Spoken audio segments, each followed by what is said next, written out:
হালি শহরে আজ মমতা বন্দ্যোপাধ্যায়ের উপর প্রাক্তন মুখ্যমন্ত্রী, মহিলা মুখ্যমন্ত্রী, বিজেপি যে কুৎসিত আক্রমণটা করেছে, বড় বড় পাথর ছোঁড়া, অপমানজনক অশ্রাব্য ভাষা, তাতে দেখলাম ওই অকৃতজ্ঞ বালিশ চাটন ঋত বড় বড় কথা বলেছে যে 15 বছর ধরে কি হয়েছে।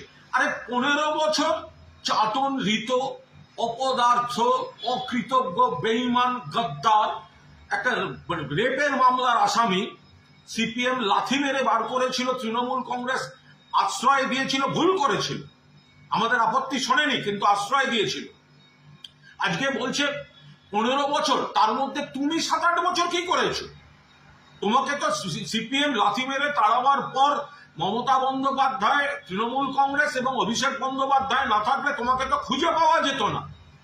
তারপরে কোন কমিটি, তার সবেতন চেয়ারম্যান, তারপরে রাজ্যসভা, তারপর আইএনটিটিউসির রাজ্য সভাপতি, তারপরে এবারে টিকিট, তৃণমূলের প্রতীক মমতাদির ছবি ভুলে গেলে চাটন ঋত, বেঈমান, বালিশ চাটা মাল, যে আমি মমতা বন্দ্যোপাধ্যায় আর তার সুযোগ্য সেনাপতি অভিষেক বন্দ্যোপাধ্যায়ের প্রার্থী, আজকে 15 বছর দেখাচ্ছ।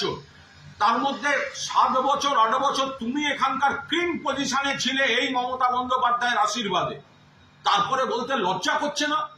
রাজনীতিতে মত পার্থক্য হয়, অনেক কিছু হতে পারে, কিন্তু এইরকম বালিশ চাটা বেঈমান, যে ওখানে বালুরঘাট থানার কেস এখন কি অবস্থায় আছে আমি জানি না, সংশ্লিষ্ট অভিযোগকারিনী তিনি কি অবস্থায় আছেন আমি তাও জানি না, কিন্তু তখন সিপিএম যখন ওকে বহিষ্কার করেছিল, একদম মানে রেপের মামলার কার্যত আসামি, এবং ব্যাংক ট্রানজাকশন ছিল, মুখ বোঝাতে টাকা দেয়া, সেই এফআইআর এর পর যারা তোমাকে বাঁচিয়েছিল, আজকে বড় বড় কথা বিজেপির দালালি করার, বিজেপি চাটতে বালিশ চেটেছে, সিপিএম চেটেছে, তৃণমূল চেটেছে, এখন বিজেপি চাটতে গেছে চাটন ঋত, নির্লজ্জ, বেহায়া।